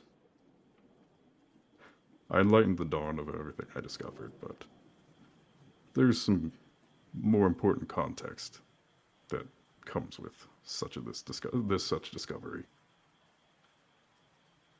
This bomb is of fey nature, yes, but that's not what is scary.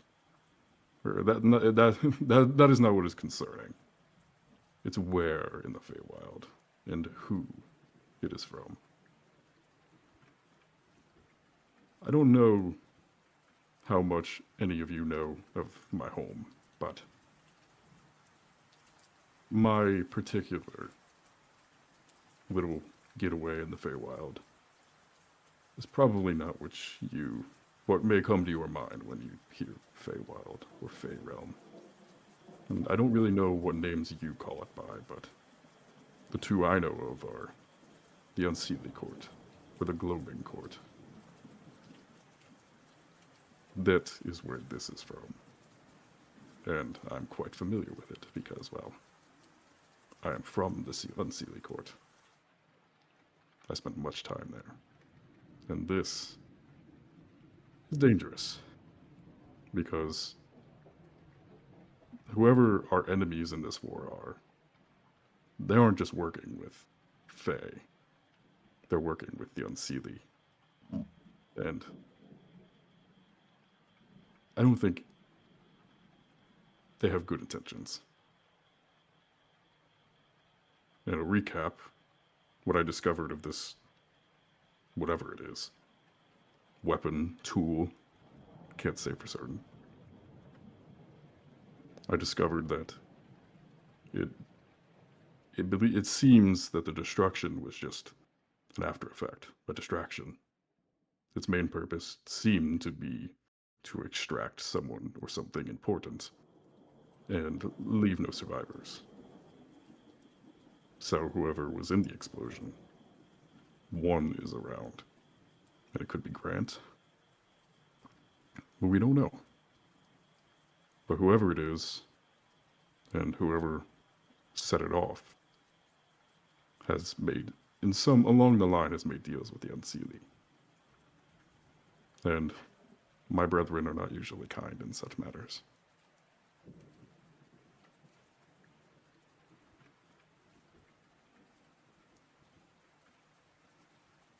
I guess before that, I'd be like, does anybody actually know? Does anybody's characters have any knowledge of the Feywild or the Unseelie? Cawpy has no fucking clue what you're talking about. Cawpy has no fucking idea. I'm going to assume Artorias doesn't know anything, Ribbon. I guess we Artorias could roll. would know of the Feywild. He has never been, and thinks of it more like a fairy tale. Something you tell kids at bedtime.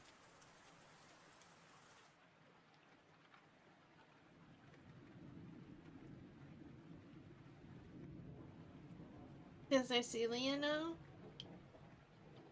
Or do I have a different version of it? In theory.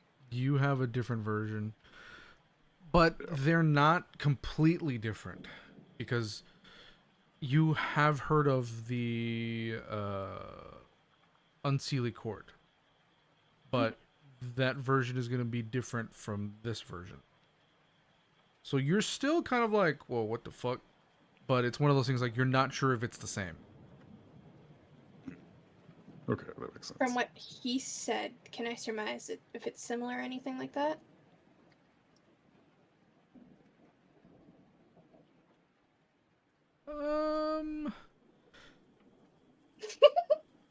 While this is going on, I'll say, would I be able to notice that Sarsilia is like caught on the words on Sealy and like trying to figure it out? Would I be able to determine that? Like, you wouldn't know. But going back to Cecilia, it's one of those things where, because you are from the Feywild in your world, you would know all about the darker side of the Feywild, the things the Unseelie Court gets up to.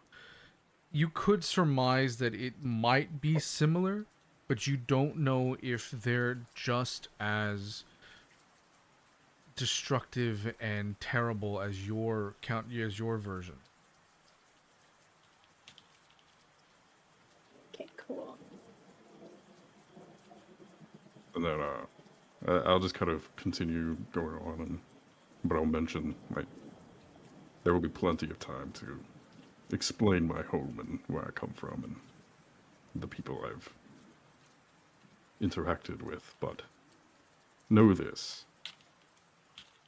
Whoever they dealt with, or whoever came to them for such devices, and for such powerful magic that afflicted those in the attack, they didn't come for pleasantries. And it is a very dangerous variable in this adventure of ours. So we will all definitely need to be careful. And then he'll kind of go back to like looking like a Cawpy and Artorias, and he'll kind of gesture. He'll like put his hand on the book, kind of that he was. I was gonna say it's like on my hip, but yeah, basically it's in view. And he will kind of put his hand on it or hold it or whatever, and he'll mention like, and everything you enlightened us of today about your vision, dealings with the Raven Queen, or with the Matron of Ravens, and seeming terror of fate. It's very concerning and ironic, because this book, I found it shortly after meeting you all, and it's been very peculiar. And I swear to God, if Cawpy is trying to steal it, I am putting it away. If I notice Cawpy anywhere, like it is tight in my hands. Like if I notice Cawpy trying to steal this shit, it is going back in the bag. But I'll just kind of quickly summarize and be like, as I've become to understand this book, it deals with fate. It has shown me that fate is not quite rigid. It's observed. It's fluid. And it appears that every time I read this book, something very different and enlightening but terrifying is revealed. So we should take this whole ordeal of fate, and be very wary of it. It appears that this group is quite tied to fate, it seems. We're going to need all the help we can get. And then I'm going to very, very, securely tighten. I'm going to very, very securely put it back in my bag of holding. You'll see Cawpy just like looking at you and watching you put it back in the bag of holding. Cawpy. As I see this, I'm like, trust me, Cawpy. I would love to read it to you. But do not go playing with this on your own. I can't be certain that anybody else has quite the delicate nature to deal with such a powerful book. He'll give you a shrug in return and then kind of turn around and put his hands in his pocket and kind of like walk around the room, around everybody else, break line of sight. Of course. Hand is not coming off the opening of the bag.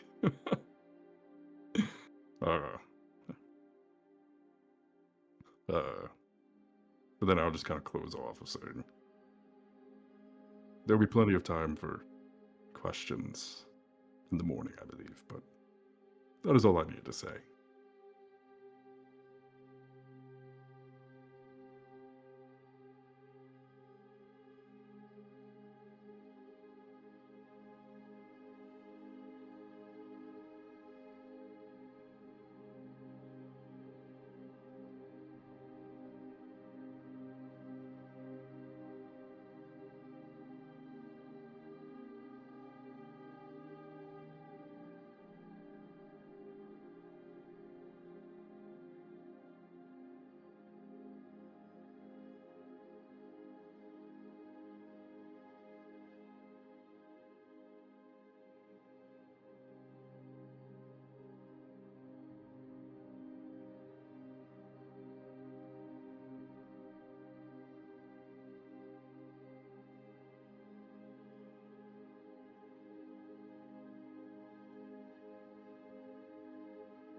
Oh, and I dismiss not dismiss, but I don't remember what it's called, but I have my familiar just kind of go away. Whatever it's called. Like disappear. So I can summon it again later. So you just see the raven just go away. And it's still like middle of the night, right? Oh yeah. At this point, it's like late. midnight. So from there, like after Cawpy kind of like struts away and like breaks line of sight, kind of walking behind people. When you finally notice him again, you'll see him kind of in the corner of the room with his short sword and his scimitar now, like kind of practicing with the scimitar. Okay. And getting a feel for it.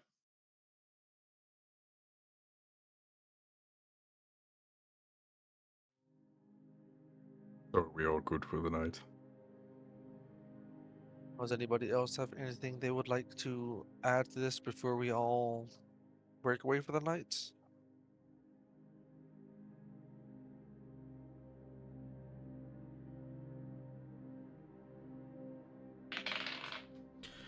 You hear somebody in the room above go, "Please shut the fuck up!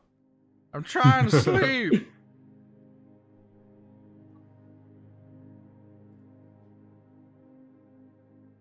Starts ringing a mysterious bell I suddenly have in my hand. I think it's time for bed. Do I recognize the voice? Is it one of Gregor's regulars?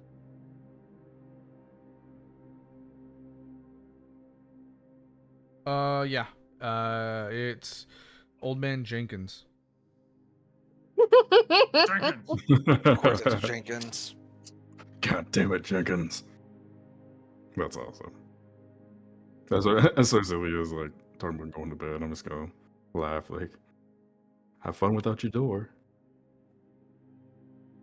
No, I'm sleeping in Autumn's room because I'm not sleeping without a door. Oh, fuck.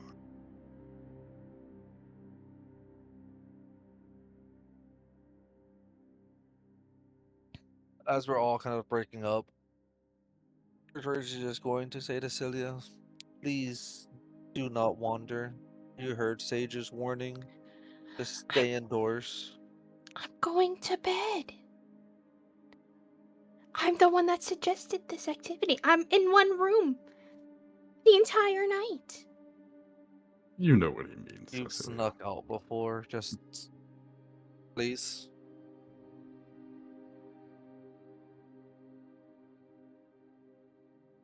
She is going to give you a look like, trust her. He's gonna nod and start walking into his room. Again, sorry about the door. Gregor will probably have it fixed by tomorrow. As I'm going to my room, I pass Cecilia. I'll just be like, should really listen to him. From what I've seen today, you really need to be careful. I'm gonna swat at him. Okay. Anyways, I go into Autumn's room to go to bed. Okay. I don't have a freaking door. I said I'm sorry. I don't know my own strength sometimes. Really don't. Not with that natural 20. And we love you. We still love you, Artorias. So everybody goes to bed. Before Yeah. fully going to bed, I'm going to go to Gregor and go ahead and pay him the gold for breaking the door. Oh, thank you. I What did you say? appreciate It was 2 gold, right? Yeah. I'm gonna give him a total of 10. Thank you. You know what? I'm gonna buy extra doors. I'll try not to break another one in the future. Before Yeah, you're Cecilia still goes to good bed, night. it's probably smart. I know. You're gonna need it. And as I head into my room, instead of going right to bed, I'm going to set up a little ritual circle, and I'm going to start casting Identify to identify that key or whatever it is that Cawpy gave me, that he won. And I'll do that before I go to bed. And I close the door to Autumn's room.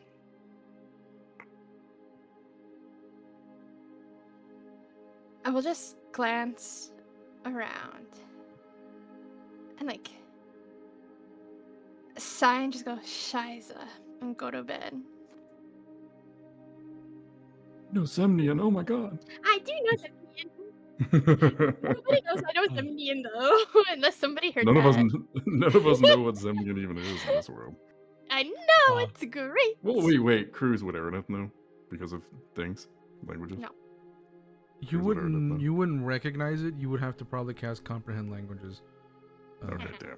Yeah. That's fair. And that only works on written words, not spoken words though. That's true. Wait, what did she say? Shiza. Shiza. It's any language you What hear or language? see. Oh, then that's updated.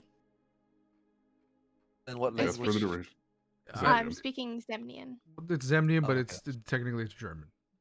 It's, Mhm. in real life, it's just German, Yeah. yeah. Du bist gut genug. Like how I don't think I've told you. I've modeled Cormyrian after Italian and Marsimbercant after Sicilian. So when you guys hear it, that's exactly why. That's awesome. Where the fuck is that key? Where did I put it? Oh, there it I is. completely forgot to ask if you ever figured that out, so my bad. And everyone spreads out to their rooms. Tonkai runs downstairs and just grab a last drink before heading to bed. You see the drink prepared already. Gregor kind of looks at you. Usual, right? Mm. Gotcha. Did you want your sometimes you ask for a snack. You want a snack this time, or are you just gonna go with the drink? I'll just grab the drink and Alright. I'll flick him a silver piece. I appreciate it. You have a good night, all right? Yeah. The drink is like Tonkai's like size drink. Yeah. So like it's pretty massive, but he just shots it. And he's like, it's been a long day. And he heads back upstairs. As he walks to his room, he stops in front of Autumn's door, and he reaches into his satch, and he pulls out his talking doll. Okay. And he's gonna place it by the side of the doorway. Its trigger is the door opening, and if the door opens, it yells out, "Wake up!" Gotcha. And then he walks over to his room. Okay. There's a moment where you set everything up. You're like, I got it. And this wicked breeze hits the door. Wake up! You gotta reset it up. Sorry, I didn't latch the door fully. I'm not going anywhere. Yeah. I'm spitefully waking up in front early in the morning now. And I close the door. Lol. And make sure it's latched this time, apparently. I don't know that latch door to stop Artorias.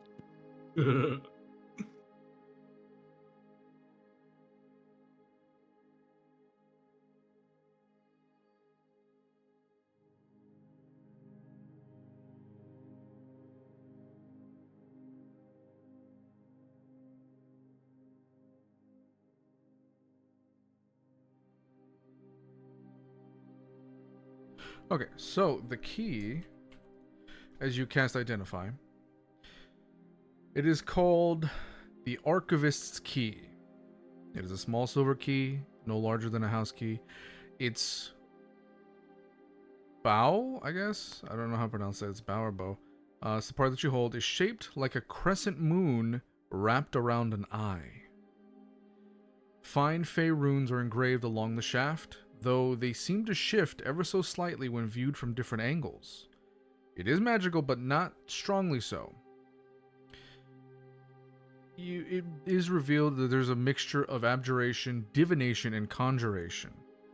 However, your Identify spell isn't strong enough to figure out what its purpose is.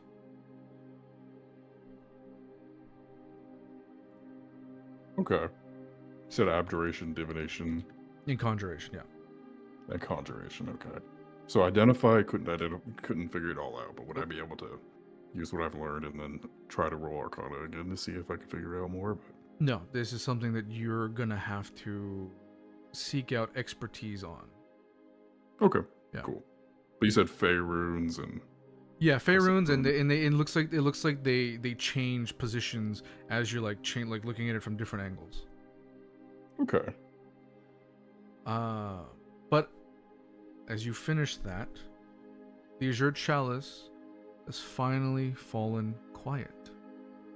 For the first time in what feels like days, there are no arguments, no cries from the streets, no hurried footsteps, only the steady crackle of the fireplace downstairs, the distant murmur of Gregor cleaning glasses, and the soft rhythm of rain beginning once more outside. Araneth, you go to your door, make sure it's latched correctly. You exhale. Finally, silence. Your desk is cluttered, loose parchment everywhere, fragments recovered from Grant's bakery, sketches copied from Cawpy's visions, your spell book, the silver key, all scattered across the wood. And you sit. You begin organizing your thoughts, one page, then another, crossing out theories, writing new ones. Then, without warning, Uh-oh. a page turns. You freeze in place. The window is closed. No breeze. Another page turns. A familiar chill settles over the room. Not painful, merely recognizable. Frost begins spreading across the edges of the parchment. Elegant, deliberate, almost beautiful, like calligraphy written in ice. A voice speaks, cultured, calm, soft enough that another person might mistake it for their own thoughts. Archivist Araneth. Or is it simply Araneth now? Titles become terribly difficult to keep track of after a few years. Your stomach sinks. Not because you know the voice well, but because everyone in the 7th Archive knew it.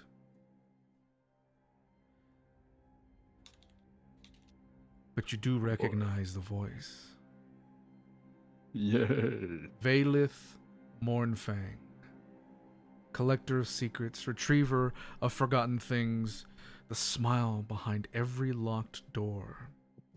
And across the page, new frost forms. Not words, but a drawing. The magical device recovered from Grant's bakery, perfectly rendered. Every crystal, every rune, every hidden compartment, far more detailed than your own sketches. Vaelith chuckles softly. An elegant construction. Crude, but elegant. The drawing slowly rotates. Pieces separate, reassemble as though explaining themselves. We spent centuries ensuring certain techniques remained buried. Imagine my disappointment. The schematic vanishes. Words replace it. Tell me, Archivist, who taught mortals to build that? Silence. Only rain. Only your breathing. Another sentence appears. The court has taken an interest in your recent, shall we call it research. Some of your discoveries have awakened old concerns. You possess a remarkable talent for finding things best left forgotten.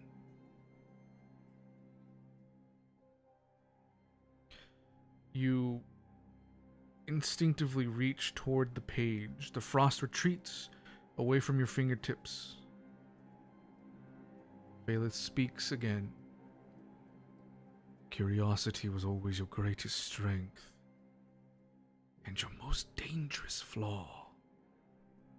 The room begins to grow colder, not physically, but emotionally, like standing inside a forgotten memory. Then, one final message appears. You are no longer the only archivist searching for forgotten history. Find the other one before we do. Everything begins melting. The frost recedes, the parchment dries, the warmth of the room returns. And just as you believe it's over, Araneth, one final sentence slowly writes itself. Not in frost, but in ink. In your own ink, in your own handwriting. Handwriting you do not remember making. The 7th Archive remembers. Winter has always envied moonlight. The candle flickers. The room falls silent once more. Outside, the rain continues as though nothing happened. You sit alone, staring at the page, knowing only one thing for certain. The past had not found you by accident. It has finally caught up. And that's where we're ending today's session. Yay, that's great. Okay, at the very end, after all that ends, I'm just gonna quickly, just rack at my brain. Another archivist. What other archivist? And I don't know for certain, but he's just gonna start going through possibilities, and he's just gonna end on, could it be Grant? Dun, dun, dun. Another alchemist. Another And he's just gonna keep going, and then he's just gonna, I don't know, he's just gonna get in bed and be like, oh boy. Nice. Well, good job, everybody. Good. Great Ah, session. Yay! Well, we learned about Araneth. Yay! I thought we were gonna go sailing and find the One Piece. Me too. One Piece. One Piece. No, we fight the Kraken next week. Yeah. Yeah. Gotta fight the What? Kraken next week. Oh boy. Big lore drops. Oh yeah. Exciting. We're getting I so was- many lore drops. It's the best. So many. It's lore drop Like after every lore episode. drop after lore drop. I was so focused on everything we were saying, I forgot to take notes. I'll have to go back to the VOD. Oops. That's why there's VODs. Yay! Yay! That was really fun, though. That was awesome. Well, good job, everybody.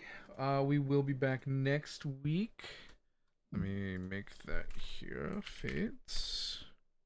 And hopefully you'll be a lot cooler. 34. Title to be determined. As if I already don't know what I've titled 34. I mean, what? The shipwreck. Yeah, it's the shipwreck. July. In the belly of the beast. We still got one more day before we go on the ship, though. That day's gonna go by fast. Is Thursday the 16th? No. 15. Yes. Yeah. Okay. Oh, is it? Oh, I'm dumb. Yeah, it is. Ooh, I forgot big power update tomorrow. Joy. Oh, Yay. Baby. right. Well, that is everything we have written for today. Thank you guys so much for being here. I'm gonna head out so I could download, edit, and then post, because yeah, computer's gonna be working hard. But if you guys are still here, I'll come back. Sounds Alrighty. good. I'm gonna be heading out. But GG, Joe. GG. Sound good, man. Bye-bye. All right, stream. Thank you so much for being here. I hope you guys had a fantastic time.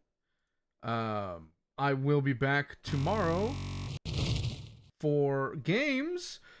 We're going to be playing Assassin's Creed Black Flag Resynced. I'm excited. I am excited. Love that game. And then we'll take Saturday off, and then we'll be back Sunday for the Legends D&D campaign.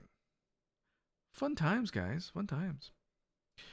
But you guys have a good rest of your day, and I will see you all tomorrow. Bye-bye.